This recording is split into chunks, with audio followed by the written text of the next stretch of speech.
agrado tenerlo al doctor aquí en Asoimec. Saludo, doctor. ¿Cómo estás, Juan Carlos? Gracias por la invitación. No sé si me logras escuchar. Sí, sí te escuchamos. No sé si los doctores también te escuchan perfectamente. Se escucha fuerte y claro. Eh, Axoimec, Veamos Escuela de cómo... Medicina. Perdón, Oscar, un ratito. Axoimec, Escuela de Sí. Medicina, formación profesional. Nos encargamos de formar profesionales de último nivel. Con la última tecnología estamos usando nosotros un sistema dual alemán, donde nos enfocamos más en la parte práctica que la teórica. Hoy el doctor nos va a hablar un tema muy importante como es la poliartritis en urgencias. Él mismo nos va a dar un curso de ecografía de partes blandas, que ya le va a explicar el detalle del mismo, el doctor. Los que están hoy en este webinar van a obtener un descuento en el curso. Reitero mis agradecimientos al doctor Oscar por haber aceptado y tener el honor de tenerlo en nuestras filas. Y sin más preámbulo, doctor, el escenario es suyo. Bueno, no sé cómo puedo hacer para compartir pantalla. Ya te autoricé.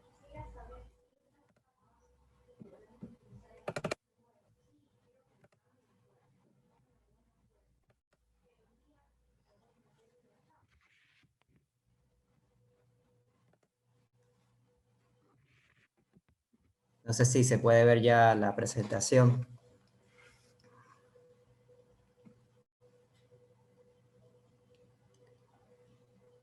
¿Se ve la presentación?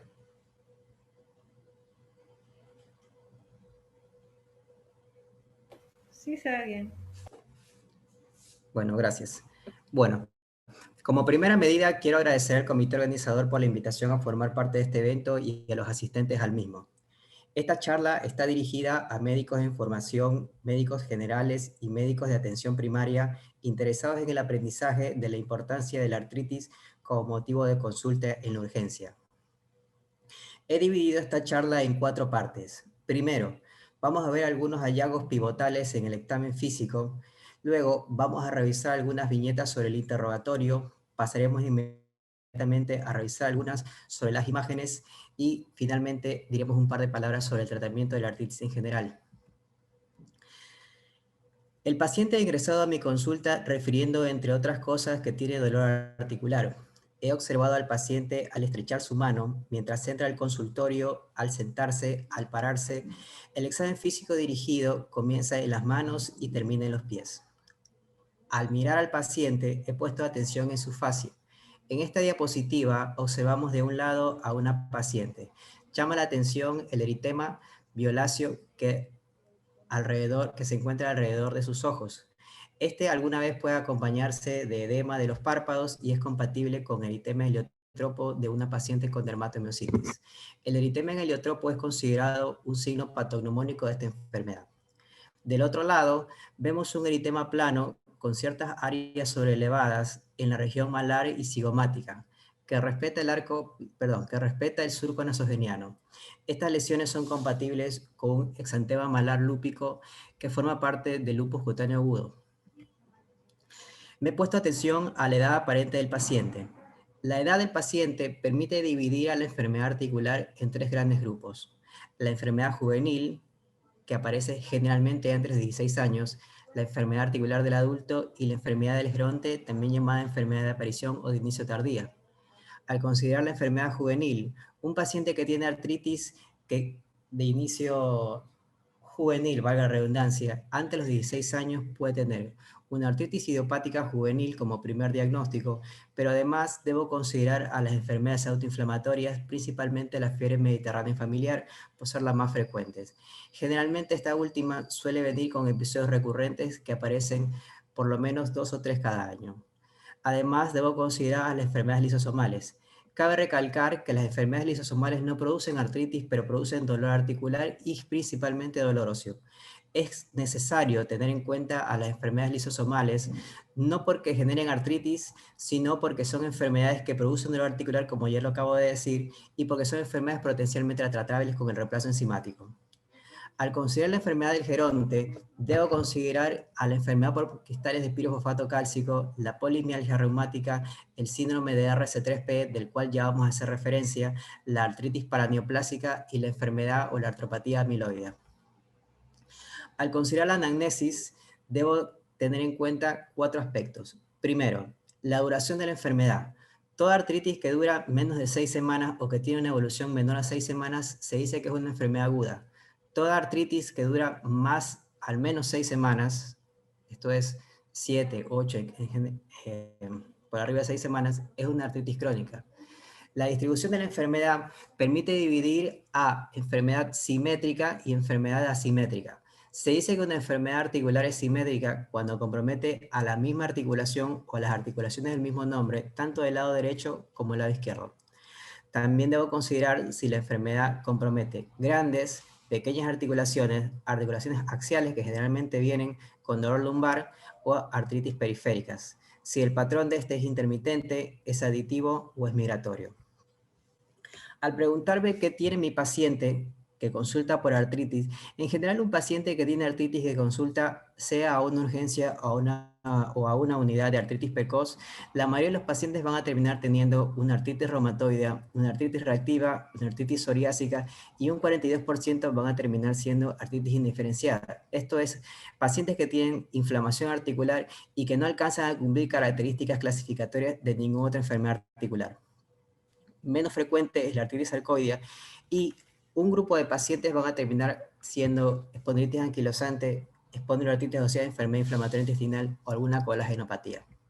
No debo olvidar considerar también a las artritis infecciosas y en nuestro medio a la artritis brucelar, a la artritis tuberculosa, a la artritis por chikungunya y a la artritis séptica en general, que alguna vez puede ser poliarticular.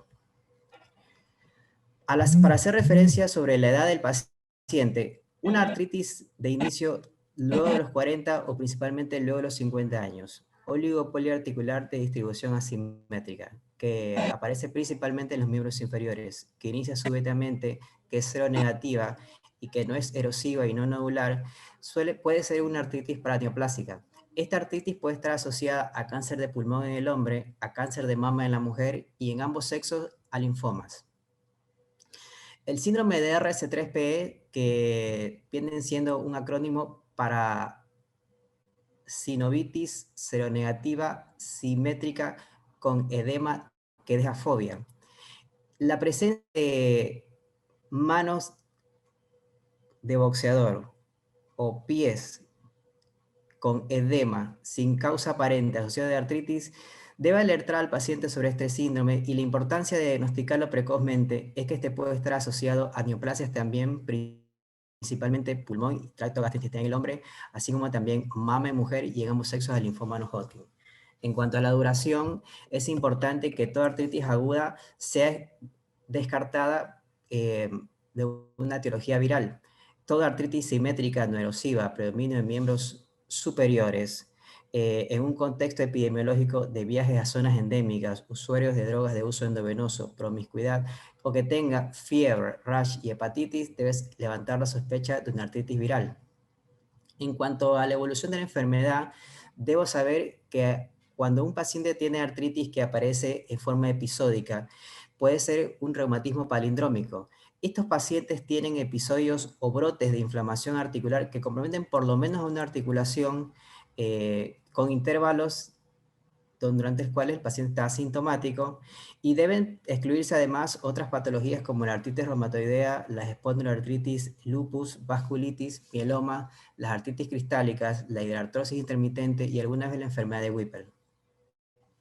Me he fijado en la fascia del paciente nuevamente y este puede tener úlceras orales, uveitis con hipopión o lesiones agniformes. Estas lesiones forman parte de los criterios de clasificaciones de la enfermedad de Behçet, que es una vasculitis de vaso variable. La presencia de lesiones anulares policíclicas pueden ser sugestivas de lesión lupus cutáneo agudo, así como el edema del cartílago articular de una policondritis. La presencia de nódulos subcutáneos como los nódulos reumatoideos, que se describen como nódulos adheridos a superficies óseas yuxtaarticulares, o los tofos de una artritis gotosa, o finalmente los nódulos de una reticulohistiocytosis multicéntrica. Esta última es una histiocytosis de células no Langerhans muy infrecuente. Cuando el paciente ha referido que tiene fiebre, debo dividir al paciente en dos grandes grupos. Aquellas enfermedades que tienen compromiso poliarticular, esto es, que tienen al menos 5 articulaciones comprometidas, o aquellas que tienen una sola articulación o tienen compromiso oligoarticular. Los pacientes que tienen enfermedad poliarticular generalmente suelen tener una artritis infecciosa tipo viral, pero también pueden tener un lupus sistémico, una vasculitis, un linfoma o la enfermedad de Still. La enfermedad oligoarticular asociada a fiebre puede ser una artritis infecciosa, incluida la tuberculosis y la brucelosis, una endocarditis infecciosa, una artritis cristálica, la enfermedad de Lyme o una artritis reactiva. En cuanto a la fascie, un paciente que consulta con ojos rojos y que tiene artritis puede tener tres cosas. Una uveitis anterior aguda, que puede ser secundaria a una espondiloartritis, a una enfermedad de Behçet, sarcoidosis, tuberculosis. Una queratoconjuntivitis flicteanular, que es una de las manifestaciones de la tuberculosis, o una escleritis, y esta última, la escleritis, es una urgencia oftalmológica, pero puede ser secundaria a una artritis reumatoidea, a una vasculitis o a la policondritis recidivante. Cabe recalcar que la presencia de uveitis en el contexto de un paciente que tiene artritis es altamente sugestivo de una espondiloartritis periférica o axial. Tiene una especificidad del 97%, como lo muestra este trabajo. La presencia de lesiones de psoriasis en piel o de onicopatía psoriásica en un paciente que tiene artritis sugieren que esta puede estar asociada a una artritis psoriásica. La presencia de estas lesiones en un contexto adecuado tiene una sensibilidad de una especificidad hasta un 98%. La presencia de balanitis y queratodermia blenorrágica son sugestivos de artritis reactiva. Sin embargo, estas manifestaciones cutáneo-mucosas son muy infrecuentes y raras de ver en la práctica, pero es conveniente tenerlas en mente para pensar en esta entidad. La presencia de artropatía asimétrica, seronegativa, a predominio de miembros inferiores en presencia de estas lesiones debe sugerir fuertemente una artritis reactiva y debe buscarse inmediatamente la etiología de la misma. Generalmente esta suele ser secundaria a infección uretral por clamidias. Otro signo que debemos buscar en un paciente que tiene artritis son las llamadas manos de mecánico y los pies de mecánico o pies de esclavo. Estas están caracterizadas por lesiones hiperqueratósicas que aparecen en los bordes de la mano, en los bordes de los dedos, y que suelen estar asociadas a lesiones a fisuras. Suelen ser indoloras y están asociadas a este síndrome de antisintetasa. La presencia de úlceras en las articulaciones metacarpofalángicas, específicamente en el dorso de las mismas, asociadas a fenómenos vasculares, esto es fenómeno Raynaud, necrosis digital o púrpura digital, están asociadas a una dermatomiositis con anticuerpos de media 5. La importancia de reconocer estas características es que al yo ver estas lesiones debo inmediatamente buscar el pulmón o ver el pulmón, ya que este autoanticuerpo está asociado a una enfermedad pulmonar intersticial rápidamente progresiva, que clínicamente se manifiesta como un distrés respiratorio. Aquí tenemos los criterios de diagnóstico para el síndrome de antisintetasa. Un paciente que tenga enfermedad pulmonar intersticial o que tenga debilidad muscular sugestiva de polimiositis o asociada a lesiones cutáneas de dermatomiositis, que tenga artritis, fenómeno de Raynaud, manos de mecánico, forman parte de los criterios de clasificación o criterios diagnósticos del síndrome de antisintetasa. Dos lesiones a saber, además, son, por un lado, la dactilitis, que se define como la tumefacción difusa de un dedo, sea de la mano o del pie, o la entesitis. La entesitis más frecuente y más fácil de reconocer es la entesitis aquilea, como lo muestra esta imagen. Tanto la presencia de artritis como la presencia de entesitis o de dactilitis son los principales criterios para la espondiloartritis periférica. Estas asociadas a otras características clínicas e incluso genéticas forman parte de los criterios de clasificación de esta enfermedad. Estas lesiones en un paciente que tiene artritis forman parte de los criterios de clasificación, de los criterios de diagnóstico de una enfermedad que se llama enfermedad de Ponset, que es uno de los fenotipos clínicos que tiene la artritis tubercular. En general, un paciente con enfermedad de Ponset lo que tiene es una artritis olivoarticular asimétrica a predominio de miembros inferiores que suele responder al tratamiento antituberculoso.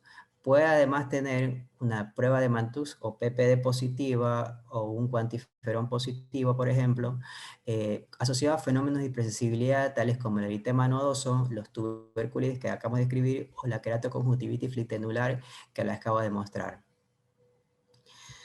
En cuanto al eritema nodoso, los eritemas nodosos son lesiones, valga la redundancia, nodulares que afectan principalmente a los miembros inferiores, pueden ser dolorosas o no, y que cuando están asociadas a lesiones, a adenopatías iliares y artritis del tobillo o periartritis del tobillo, evocan una sarcoidosis aguda que se denomina síndrome de Löfgren.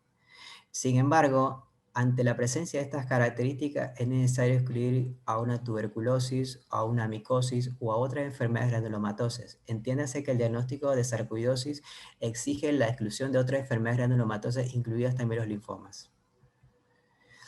En cuanto a la enfermedad de Lyme, la enfermedad de Lyme, a mi parecer, es una enfermedad que está subdiagnosticada en nuestro medio. Sin embargo, hay poca descripción de enfermedad de Lyme en Ecuador. Sin embargo, hay 3 autores que sí hicieron referencia a esta enfermedad. Hay 3 casos publicados, 2 de ellos en la costa ecuatoriana, uno de ellos en Guayaquil y otro de ellos en Puerto Viejo. Y otro de una paciente quiteña que había venido desde España por motivos de viaje a su familia, para visitar a su familia, y tenía una artritis de rodilla. Así que ante la presencia de una artritis de rodilla o una enfermedad olivoarticular inflamatoria que compromete la rodilla entre estas, en un paciente proveniente de una zona endémica, ¿sí?, que tenga antecedentes de exposición a garrapatas o que tenga un eritema migrans o un eritema anular, se debe pensar en enfermedad de Lyme. En cuanto a las vasculitis, no es frecuente ver enfermedad inflamatoria articular en las vasculitis, pero la presencia de, pero está descrita, pero la púrpura vasculítica, la proctosis, secundaria a un pseudotumor retroorbitario o una nariz en silla de montar son signos que deben orientar o que deben llevarnos a pensar en una vasculitis, ¿sí? Entiéndase que los compromisos más severos de una vasculitis, si bien no es lo articular, sino más bien es lo renal, porque da glomerulonephritis rápidamente progresiva, o lo pulmonar, porque puede llevar a hemorragia alveolar difusa, por ejemplo. Es necesario pensarlas en la urgencia siempre en un paciente que tenga artritis con estas características anteriormente descritas, ¿no? Por otro lado, la presencia de enfermedad pulmonar nodular, que tengan sinusitis crónica, recurrente y refractaria al tratamiento convencional, o estenosis subglótica, o meningitis múltiple, o masas retroorbitarias como, que clínicamente se expresan como proctosis generalmente, o dolor ocular, o disminución de la agudeza visual, por ejemplo, o escleritis, son otras características que deben llevarnos a pensar que lo que estamos viendo en un paciente que tiene artritis es una vasculitis, no otra cosa, ¿sí?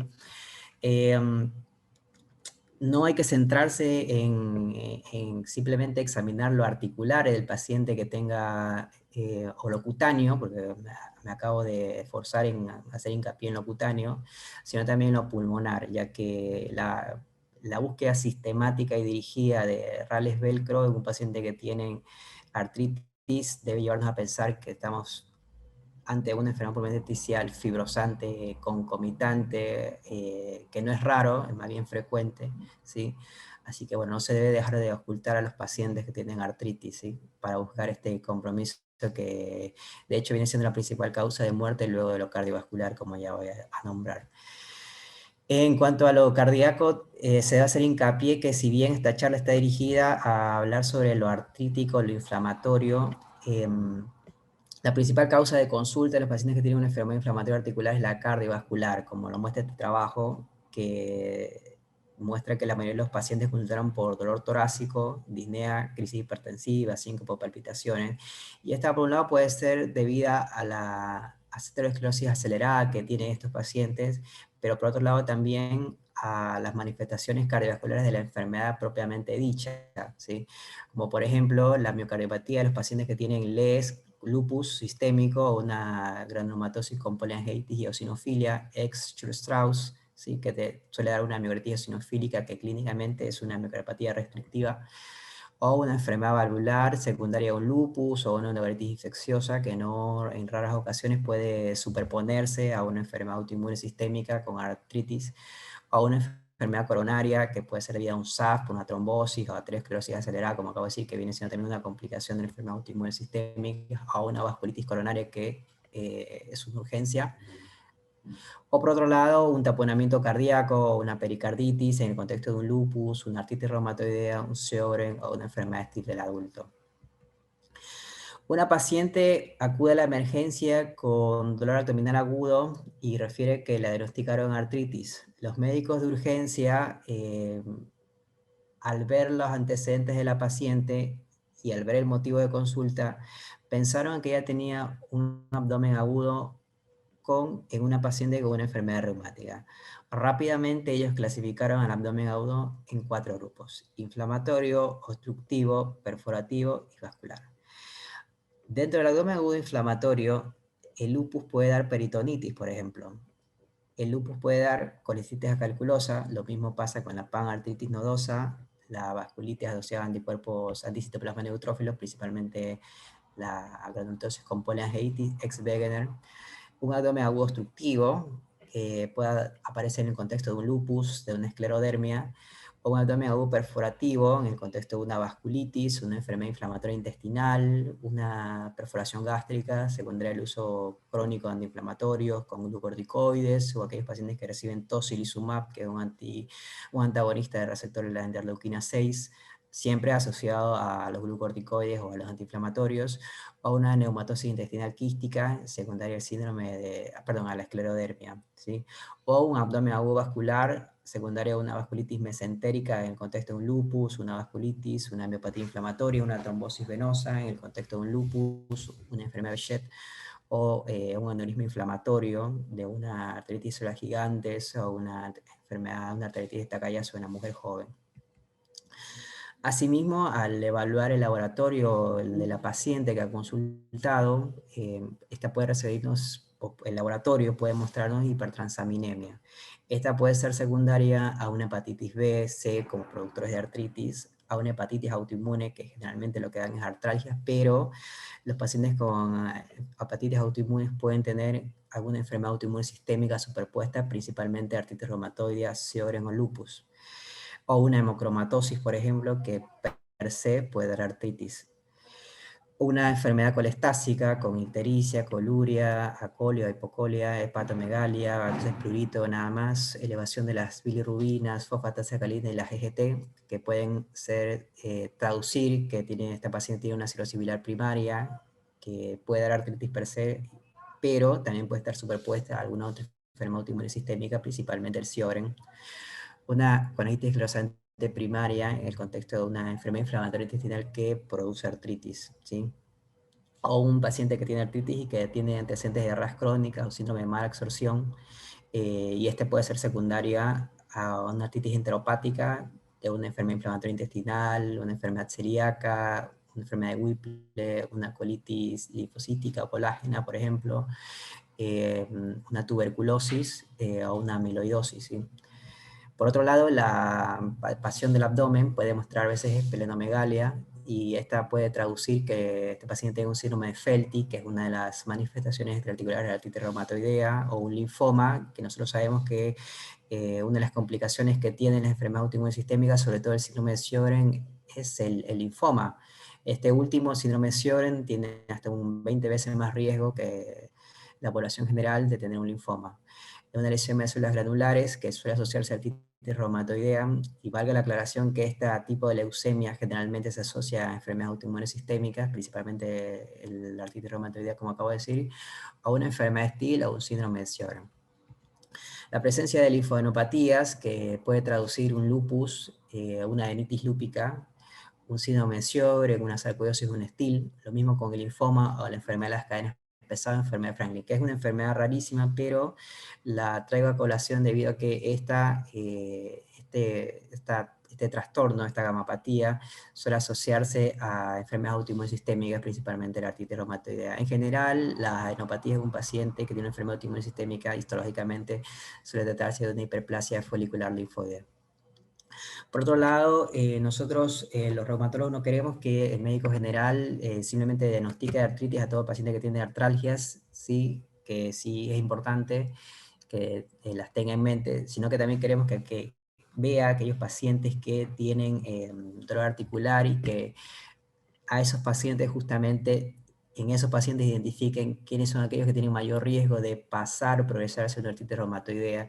Y es así que hace poco tiempo se crearon estos criterios, por decirlo de alguna manera, que tienen como objetivo ver qué pacientes tienen más riesgo de progresar a una artritis reumatoidea, que solamente tienen artralgias, que no tienen artritis per se, sino tienen artralgias, y que son aquellos pacientes que tienen una enfermedad de menos de un año, que compromete las metacarpofalángicas, las articulaciones metacarpofalángicas, que tienen rigidez matinal de más de 60 minutos, cuyos síntomas son más tempranos en la mañana, que tienen un familiar de primer grado con AR, con artritis reumatoidea, y que al examen físico tienen dificultad para cerrar el puño o tienen un test de compresión positiva en las metacarpofalángicas juntas, que es algo que se hace al comprimir las articulaciones de las manos, las metacarpofalángicas al mismo tiempo, como si fuera un apretón de manos común.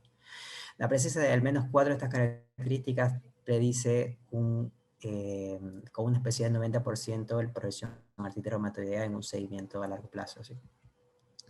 Pero un paciente que tiene dolor articular nada más, sin artritis, puede tener también una osteoartritis de mano. Por otro lado, estas deformidades, como la deformidad en mano cuadrada de una risartrosis, que es la artrosis de la articulación trapecio metacarpiana, o los nódulos de Heberden y Bouchard, que son nódulos de las articulaciones interfalángicas proximales y distales.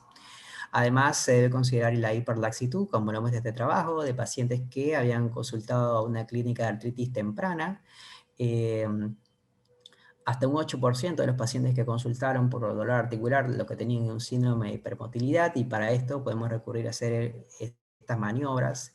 La presencia de 4 puntos, entiéndense que a cada extremidad se le da un punto según estas maniobras, lo mismo al dedo pulgar, y a la hiperextensión, a la hiperflexión lumbar se le da también un punto. Si tiene 4 puntos de estos, se puede decir que tiene hiperlaxitud, que si bien puede ser una hiperlaxitud idiopática, que es lo más frecuente, esta puede ser la manifestación más importante, por ejemplo, de una enfermedad de Ehlers-Danlos o un síndrome de Marfan, por ejemplo. Por otro lado, deben considerarse los fármacos que está recibiendo el paciente, que produzcan no artritis, sino dolor articular, aunque algunos sí pueden dar artritis, como la hidralazina, los antitiroides, por ejemplo, que pueden dar cuadros de lupus-like o vasculíticos, pero algunos antimicrobianos, como las quinolonas, la rifapicina, el voriconazol, que son usados frecuentemente, tal vez no tanto la tetraciclina, que si bien es una causa, me parece que se está usando menos.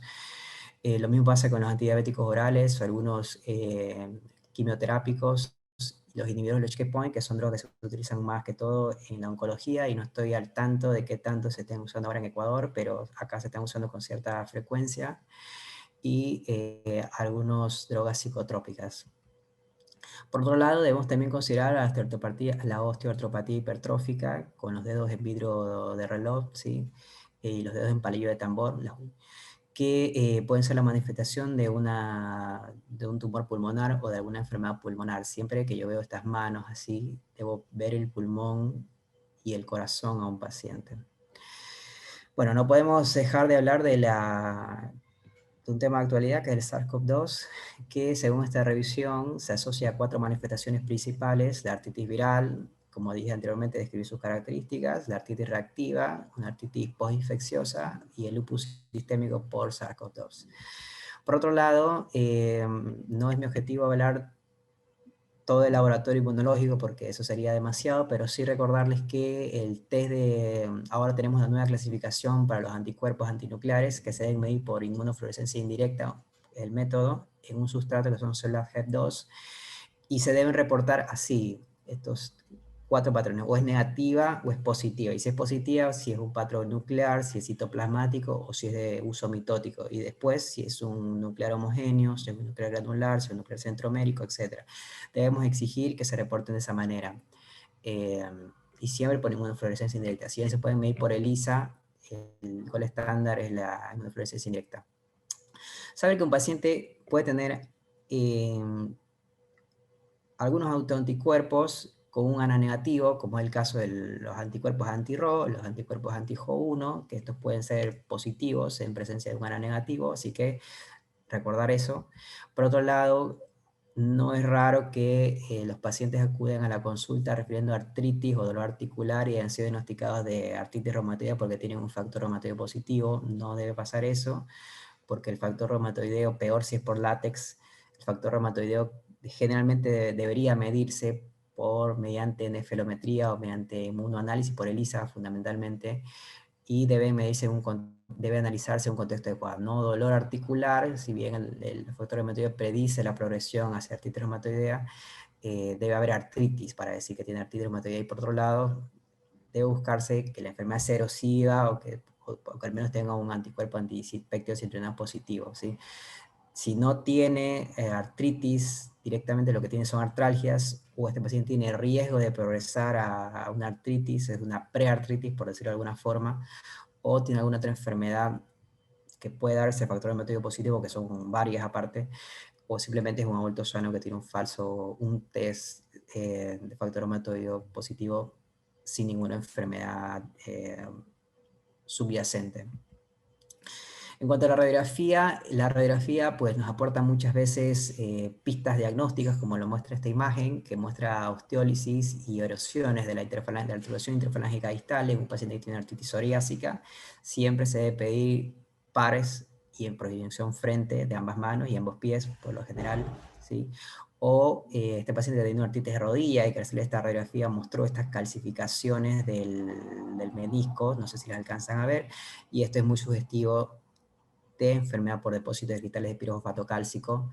Lo mismo estas radiografías de acá, pero el compromiso de las articulaciones segunda y tercera metacarpofalángica es algo muy sugestivo de la hemocromatosis, que clínicamente se manifiesta como una artritis secundaria de depósito cristales de pirofosfato cálcico. ¿Sí? Inclusive es tan importante la radiografía que forma parte de los criterios de diagnóstico de esta enfermedad, ¿sí? Como nos muestra McCarthy, que es el autor de estos criterios de clasificación, donde dice que la presencia de osteoartritis en sitios poco habituales como muñeca, codo, articulación glenohumeral, las afectaciones del compartimento radiocarpiano en la rodilla, quistes subcontrales grandes, cuerpos libres interarticular, formación de osteofitos variables grandes, deben hacernos pensar en esta enfermedad que generalmente afecta al geronte, ¿sí? Por otro lado, la presencia de calcinosis es una de las características también de muchas colagenopatías, principalmente la esclerodermia, pero también puede aparecer en la enfermedad mixta del tejido conectivo, menos frecuentemente en el lupus. En cuanto a las espondilititis axiales, siempre vemos que por definición tienen lumbalgia de más de 3 meses, que es crónica, es un paciente que tiene menos de 45 años, o que inicia síntomas inician antes de los 45 años, y debemos buscarla mediante una proyección frente de la pelvis, una panorámica de pelvis, para buscar si tiene sacroileitis, ¿sí? Por otro lado, la ecografía, yo creo que la ecografía vino a resolver algunas preguntas sin resolver que teníamos nosotros en la evaluación de pacientes que tenían dolores articulares o síntomas articulares inespecíficos.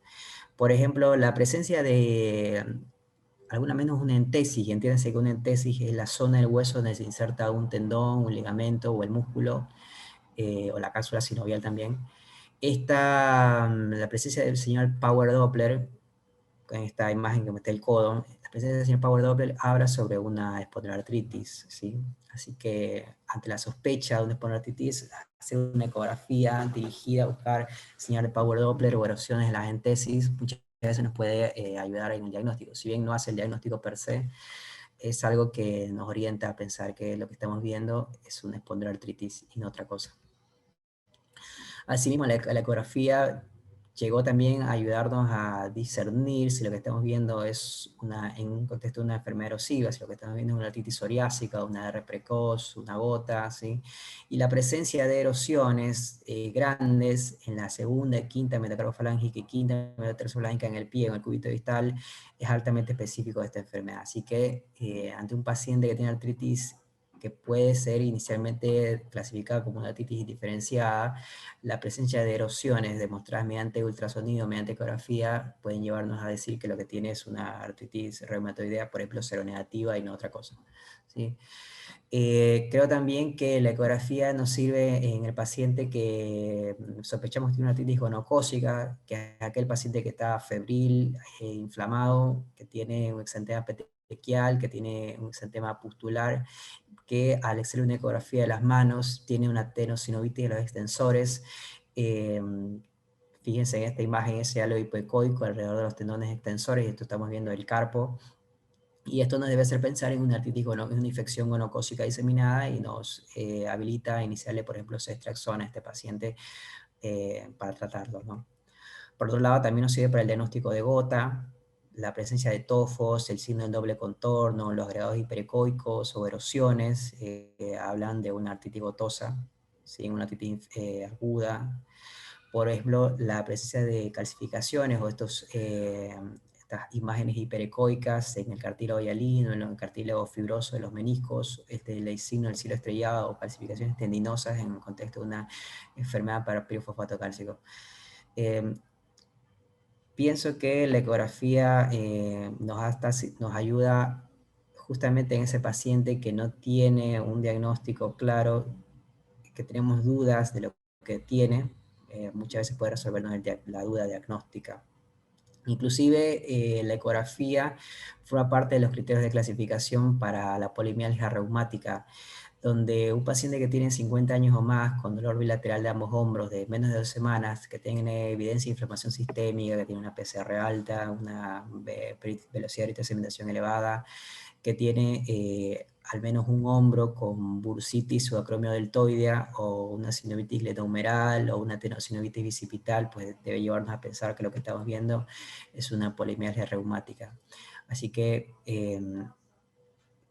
pienso que la ecografía cada vez está tomando más fuerza, y hay muchos trabajos, y creo que sería solamente una clase entera hablar de ecografía, pero bueno, quería traerles estos trabajos solamente para recordarles la utilidad de la ecografía articular, o la ecografía sobre todo en manos del especialista en enfermedades reumáticas. Por otro lado, está el líquido sinovial. Pienso que cada vez se está usando menos, no estoy seguro de qué tanto se está usando en este momento en Ecuador, acá se usa poco, en Buenos Aires todavía, pienso que se usa menos de lo que se debería utilizar, y sus máximas indicaciones son ante la sospecha de una artritis infecciosa. Inicialmente, cuando tenemos una artritis aguda, monoarticular, y pensamos que es una artritis infecciosa por muchas cosas, hacemos la retrocentesis, y la presencia de más de 50.000 o más de 100.000 habla de una artritis infecciosa. Obviamente, a mayor leucocitos en el líquido sinovial, mayor es la especificidad, pero menor es la sensibilidad. Pero puede ocurrir también que un paciente esté bastante inmunosupresor o que tenga alguna inmunodeficiencia, o el geronte, por ejemplo, que hacen menos respuesta leucocitaria, entonces pueden tener bajos conteos leucocitarios. Solamente un conteo de menos de 17.000 tiene un factor protector. Entiéndase que si yo tengo un paciente con una artritis infecciosa y menos de 17.500 leucocitos, es poco probable que lo que esté viendo es una artritis infecciosa. ¿Sí? Debo buscarle otra causa, por ejemplo, una artritis cristálica, por ejemplo. La identificación de cristales es la otra utilidad que tiene el líquido sinovial. Obviamente está el cultivo, ¿no? Pero la identificación de cristales es algo que se está haciendo poco, como les decía, pero bueno, creo que se puede utilizar más. La identificación de cristales de urato monosódico, de pirofosfato cálcico o de oxalato cálcico, como les muestra esta imagen. Por otro lado, quiero resumirles qué pruebas son de utilidad de un paciente que tiene una enfermedad poliarticular. Podemos pedirle a este paciente un ANA, como le digo siempre, sustrato GEP2, mediante inmunofluorescencia, los anticuerpos anti-ENA, JO1, U1, RNP, SM, ROLA, esclerostetenta, siempre mediante ELISA o LIA, un anti-NA por ELISA, inmunofluorescencia o FAR. Este último casi ya no se usa, o directamente ya no se usa, o por lo menos acá no se usa, factor reumatoideo mediante ELISA o nefrometría, radiografías, como dije anteriormente, anticuerpos, antipéptidos citrulinados, que se ven su siglación ACPA, ANCA, en un contexto adecuado, serologías virales ante una artritis aguda, BDRL, proteinograma electroforético si lo que sospechamos es una amiloidosis.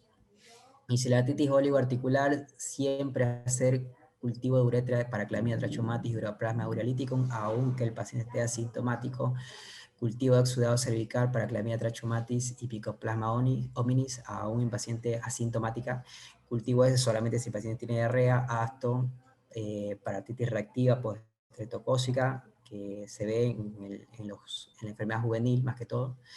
HLA-27, cuando sospechamos que lo que tiene es una espondilititis periférica, ya dije que artritis asimétrica, primeros miembros inferiores, o dactilitis, o entesitis, que ya mostré imágenes, o una Borrelia burgdorferi, que es el productor de la enfermedad de Lyme, ante un paciente que tiene artritis de rodilla, PDL, ácido úrico, radiografías panorámicas de pelvis, o resonancia magnética si esta es, si no tiene celulitis, pero sospechamos que lo que tiene es una espondiloartritis, y una TSH que también excepcionalmente puede dar enfermedad articular, pero más que nada porque un paciente que tiene hipotiroidismo puede tener alguna enfermedad autoinmune sistémica subyacente que va a buscar principalmente Sjögren lupus, ¿sí? Para resumir, ¿qué hacemos con una monoartritis aguda o crónica? Una artritis aguda siempre debe funcionarse, sobre todo si es de reciente aparición, puede buscar de cristales y de cultivos. Y por otro lado, en una artritis crónica de causa desconocida, la biopsia sinovial puede aclararnos muchas veces el diagnóstico mediante tinciones especiales como tinción de rojo Congo para amiloidosis, cultivos para tuberculosis o PCR para Clamidia trachomatis y Mycobacteria tuberculosis principalmente, ¿no? Finalmente, unas palabras del tratamiento.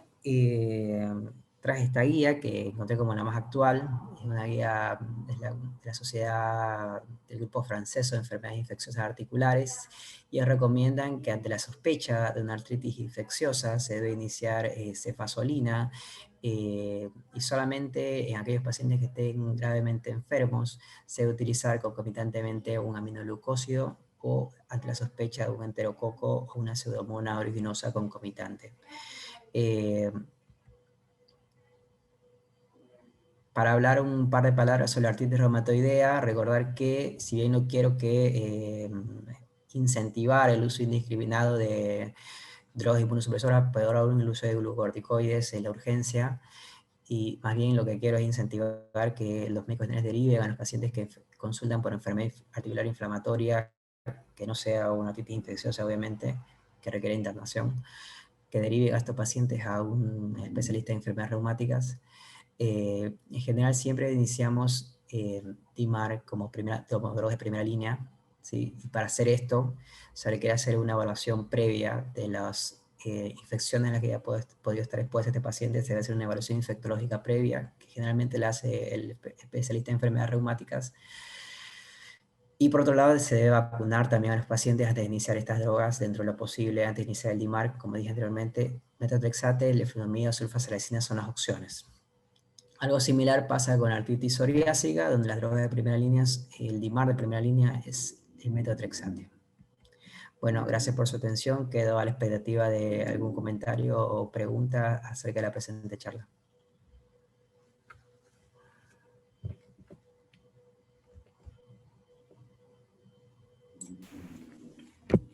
Muchas gracias, doctor. Interesante exposición. Por favor, si tienen algunas preguntas. Buenas noches, doctor. Muchas gracias por la charla. Una pregunta. Cuando estaba mencionando las vasculitis acerca de la proctosis, ¿hay alguna vasculitis en específico que nos lleve a sospechar a esta de aquí? En general, el compromiso retroocular es característico dentro de la vasculitis de la granulomatosis con polyangiitis ex Wegener. Ahora ya no se usa el término Wegener porque Wegener era un médico alemán nazi. Se le quitó ese honor, por decirlo así, y ahora se le denomina granulomatosis con polyangiitis. Pero la principal vasculitis, si esa es la pregunta, es la granulomatosis con polyangiitis. Si bien también pueden darla la polyangiitis microscópica, ya es algo más característico de la GPA, como te digo, del Wegener, ¿sí? También puede darse en otras enfermedades, como por ejemplo el Sjögren, que es mucho menos frecuente, y es una enfermedad que es muy poco común. No es tan poco común, sino que es más bien, a mi criterio, subdiagnosticado, que es la enfermedad asociada a IgG4. Muchas gracias.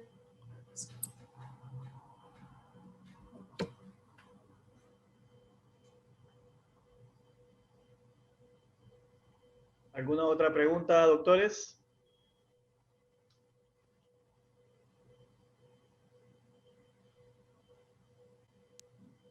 Muy buenas noches. Buenas noches, doctor. Yo quería hacer una pregunta. En la artritis, si bien es cierto, es también hereditaria, ¿no?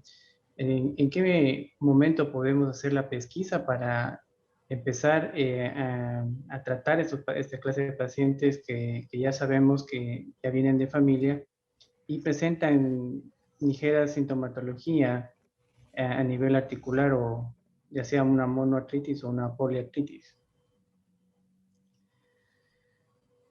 A ver, por un lado, en general, la mayoría de las enfermedades autoinmunes son multifactoriales. La herencia forma parte de la patogenia de la mayoría de ellas. Si la pregunta es a qué pacientes que tengan síntomas precoces debemos tratar, pues cuando yo tengo un paciente que tiene artralgias, y con esto me refiero al paciente que tenga solo dolor articular nada más, y si cumplen las características que mencioné anteriormente de artralgias sospechosas de progresión artritis reumatoidea, según la definición EULAR, ese paciente no tiene que ser tratado, tiene que ser derivado a ver si tiene otros predictores de progresión en artritis reumatoidea, por ejemplo, si tiene un factor reumatoideo, si tiene un ACPA, si tiene Doppler, por ejemplo, en las metacarpofalángicas o peor en el carpo, que son predictores de progresión artritis reumatoidea. Así que esa es otra de las utilidades que tiene la ecografía, predecir qué pacientes que tienen artralgias o artritis inflamatoria o no clasificada o indiferenciada van a progresar artritis reumatoidea. Entonces, ese paciente lo que hay que hacer es más bien seguirlo. Si solamente tiene artralgia, ¿no? Partamos de ese. Si tiene artralgias con características de artralgias con riesgo o sospechosas de progresión artritis reumatoidea, ese paciente hay que seguirlo. ¿Por qué? Porque no hay ningún trabajo que haya demostrado que tratando precozmente a esos pacientes no vayan a progresar. Si bien sí hay trabajos que han tratado pacientes que tienen artralgias, que tienen, por ejemplo, un familiar o que tienen Doppler en la articulación, que tienen edema óseo en la resonancia, que tienen factor reumatoideo, ACPA, elevación de la PCR, y se les ha dado dexametasona en un trabajo, en otro trabajo se les dio rituximab, que es un anticuerpo anti el CD20 de los linfocitos B, o abatacept, que es un anti-CTLA4, y ninguno de esos trabajos se demostró que tratándolos precozmente no vayan a progresar. En un trabajo con rituximab lo que se encontró fue que lo que hicieron fue retrasar la progresión, pero al final todos progresaron. O sea que al final fracasaron en el endpoint o el objetivo primario, que era detener la progresión. O sea que directamente no hay forma de evitar la progresión, sí se puede enlentecer. Pero bueno, la pregunta es, a un paciente con artralgias, solamente artralgia, vamos a dar rituximab, que es una droga extremadamente cara, solamente para retrasar la progresión. Esa es la pregunta. Y esa pregunta aún no tiene respuesta. Entonces yo creo que a ese paciente que tiene artralgias no le daríamos un tratamiento específico para evitar la progresión, porque tarde o temprano va a progresar. Después, al paciente que tiene artritis, artritis indiferenciada, con esos pacientes sí hay algunos trabajos que han mostrado que el uso de hidroxicloroquina o DIMAR, por ejemplo el metotrexate, hayan asimismo ralentizado la progresión de artritis reumatoidea. Así que hasta ahora no tenemos un trabajo que demuestre que darle una droga, esto es, que alguna intervención, en la que alguna intervención haya demostrado detener la progresión. No tenemos forma de detener hasta el momento. Podemos ralentizar, sí, pero no detener. Así que, por un lado, no sé si respondí tu pregunta, pero por un lado quiero que ustedes sepan que hay forma de pesquisar a aquellos pacientes que tienen alto riesgo, que son los criterios de clasificación, perdón, los criterios de artralgias sospechosas de progresión, que los mostré hace un momento. A esos pacientes que tienen riesgo de progresión, tienen que derivarlos al especialista con enfermedades autoinmunes, en este caso el reumatólogo, para que con las pruebas apropiadas tenga una idea más clara de que si sí va a progresar o no. Como le dije, tener un factor reumatoideo, anticuerpos antipéptidos, Doppler de las metacarpofalángicas o de los carpos que son predictores. No sé si respondí tu pregunta. Bueno, sí, sí. Venga.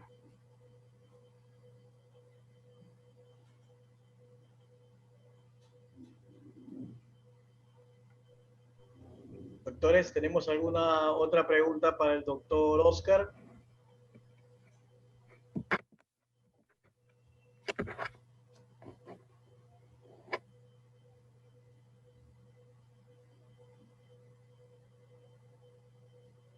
Bueno, doctor, muchas gracias. Ha sido espectacular su exposición, mucho conocimiento, ha sido de suma importancia para nosotros. Reitero nuestro agradecimiento y espero que no sea la primera ni última vez de su exponencia para ASOIMEC. Lo esperamos con ansias para ese curso de ecografía de partes blandas.